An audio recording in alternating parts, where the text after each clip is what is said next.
dans les débats religieux ou interreligieux, revient souvent la question suivante. Ils font comment ceux qui n'ont jamais entendu parler de Dieu, de Allah, du Coran? Est-ce qu'ils vont quand même en enfer? Comment ils font pour devenir musulmans s'ils n'ont jamais entendu parler de l'islam? À cette question, qui aborde un petit peu le sujet du mérite, d'aller au paradis ou en enfer, il y a des musulmans qui aiment bien ressortir les textes suivants. Et nous ne t'avons envoyé qu'en tant qu'annonciateur et avertisseur pour toute l'humanité. Mais la plupart des gens ne savent pas. Nous t'avons envoyé avec la vérité en tant qu'annonciateur et avertisseur, il n'est pas une nation qui n'ait déjà eu un avertisseur. 124 000 prophètes envoyés sur terre. Abu Dhar a demandé au prophète, que la paix soit sur lui, au messager d'Allah, combien y a-t-il de prophètes? Il répondit, 124 000 prophètes. Inch'Allah.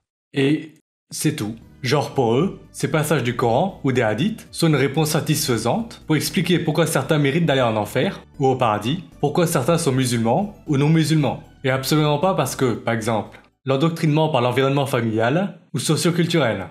Oh, quel hasard! Et ouais, moi j'ai du mérite à être musulman, et pas toi. Je ne sais pas, ils ne se sont jamais demandé, attends une minute, est-ce que ce qui est dit dans ces textes est vrai? Au moins vérifiable? Le Coran dit que Dieu aurait envoyé des prophètes à toutes les nations sur Terre. Des hadiths disent qu'il y en a eu plus de 100 000 pour avertir tous les humains sur Terre. Eh ben dites-moi, pouvez-vous me prouver qu'il y a eu des prophètes portant le message de l'islam qui ont été envoyés dans les territoires suivants? L'Amérique, du Nord, du Sud, en Australie, en Asie de l'Est, en Arctique. Ils sont passés où? Les traces des messages et des messagers dans toutes ces régions. Est-ce qu'on a la moindre preuve matérielle, historique, archéologique, d'un quelconque prophète portant le message islamique en Amérique, en Australie, au Japon? Rien. Absolument rien. Exactement comme les événements des histoires de Noé, Moïse ou encore Dhul-Qarnayn avec Gog et Magog. Des événements de grande ampleur qui auraient dû laisser des traces, mais pour lesquels on ne retrouve absolument rien. Oui, mais l'absence de preuve n'est pas une preuve de l'absence. Les mecs qui ressortent cet argument, car ils l'ont entendu d'un de leurs prêcheurs, et parce qu'il sonne bien à l'oreille, le répètent comme si c'était un mantra, sans y réfléchir ne serait-ce que 30 secondes. Purée, utilisez votre cerveau quoi. Montrez donc que vous savez réfléchir par vous-même. Ce n'est pas parce que votre influenceur préféré sort un truc qui sonne bien à l'oreille, avec plein d'assurance de façade, que c'est vrai. Eh oui. L'absence de preuve n'est pas une preuve de l'absence est un argument qui est loin d'être valable et utilisable dans toutes les situations. C'est même un argument stupide pour tenter de contredire ce que je dis dans mes vidéos sur Moïse, Noé, Gog et Magog ou encore celle-ci. Cet argument n'est absolument pas valable lorsqu'on parle d'événements qui ont des conséquences d'envergure, qui sont immanquables, mémorables. Je vais vous donner un exemple. Imaginez, je vous invite dans un appart de taille standard. Je sais pas, allez on va dire 50 mètres carrés. Je vous dis, dans cet appart, quelque part, il y a un cadavre de fourmi, je vous jure c'est vrai. Si en cherchant dans l'appart, vous ne trouvez pas cette fourmi morte, est-ce que ça veut dire que j'ai menti? Pas forcément. Une fourmi c'est très petit, on peut facilement passer à côté sans la remarquer, même en cherchant sérieusement. Dans ce cas-là, il est vrai que l'absence de preuve n'est pas une preuve de l'absence. Maintenant, imaginez dans le même appart, je vous dis, quelque part dans cet appart, il y a un cadavre d'éléphant ou un cadavre de tricératops. Je vous jure, c'est vrai. Si en cherchant dans l'appart, vous ne trouvez pas cet éléphant et ce tricératops mort, est-ce que ça veut dire que je me foutais de votre gueule? Arrête de nous raconter tes conneries.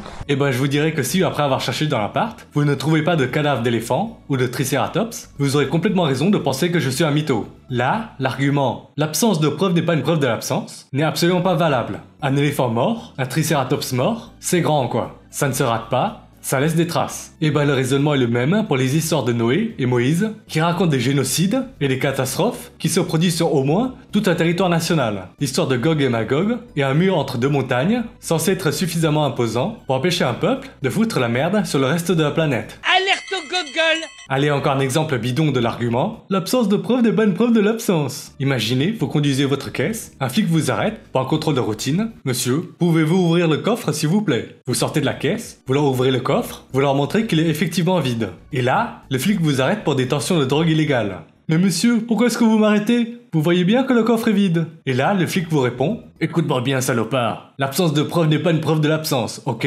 Allez, on t'embarque. Vous voyez pourquoi me sortir cet argument sous mes vidéos sur Moïse, Noé, celle de Gog et Magog, et celle-ci est débile? Allez, on revient à l'histoire des 100 000 prophètes envoyés partout dans le monde. Les textes islamiques affirment que Dieu a envoyé des prophètes à toutes les nations partout dans le monde, jusqu'à plus de 100 000. Imaginez donc plus de 100 000 êtres humanoïdes, dotés de pouvoirs surnaturels, comme être capable de séparer des mers, ressusciter des morts, ou donner la vie à de la matière inerte, couper la lune en deux, aller dans l'espace sur le dos d'un animal. Alors nous révélâmes à Moïse, frappe la mer de ton bâton. Elle se fendit alors, et chaque versant fut comme une énorme montagne. Sourate 26, verset 63. Il jeta son bâton, et il se transforma en un énorme serpent. Sourate 7, verset 107. Nous les répartîmes en 12 tribus, en 12 communautés. Et nous révélâmes à Moïse, lorsque son peuple lui demanda de l'eau, frappe le rocher avec ton bâton. Et voilà qu'en jaillirent 12 sources. Chaque tribu sut son abreuvoir. Nous les couvrîmes de l'ombre du nuage, et fîmes descendre sur eux la manne et l'écaille. Mangez des bonnes choses que nous vous avons attribuées. Et ce n'est pas à nous qu'ils ont fait du tort, mais c'est à eux-mêmes qu'ils en faisaient. Il sera le messager aux enfants d'Israël, et leur dira, en vérité, je viens à vous avec un signe de la part de votre Seigneur. Pour vous, je forme de la glaise comme la figure d'un oiseau, puis je souffle dedans, et, par la permission de Dieu, cela devient un oiseau. Et je guéris l'aveugle-né et le lépreux, et je ressuscite les morts, par la permission de Dieu. Et je vous apprends ce que vous mangez et ce que vous amassez dans vos maisons.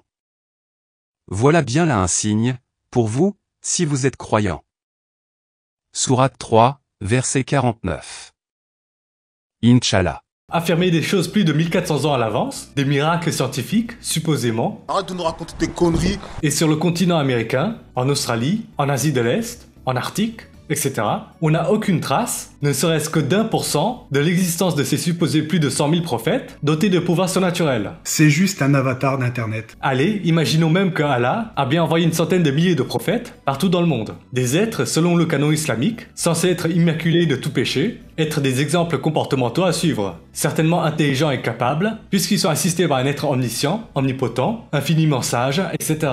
Après tout, comment échouer dans votre mission alors que vous avez Dieu himself de votre côté? C'est gagné! 100 000 sur homme, et on n'a toujours aucune preuve, aucune trace de ne serait-ce qu'1% d'entre eux, qu'est-ce que je raconte? Même pas 0,1% sur les plus de 100 000 ont laissé la moindre trace. Qu'est-ce que c'est que ce bordel? Imaginez donc, Dieu, Allah, entité omnipotente, omnisciente, qui envoie plus de 100 000 êtres humanoïdes, avec des pouvoirs surnaturels, surhumains, et sur les plus de 100 000, plus de 99,9% n'ont même pas réussi à transmettre leur message, ni à laisser la moindre trace de leur passage, ailleurs que dans cette unique région de la planète. Comme c'est bizarre! Je rappelle que Mohammed est censé être le sceau des prophètes, et que le Coran, les hadiths, sont supposément datés du 7e siècle. Pouvez-vous m'apporter la moindre preuve historique, archéologique, épigraphique, qu'il y a eu des prophètes musulmans en Amérique, en Australie, en Chine, en Arctique, avant le 7e siècle? Je vous souhaite bonne chance.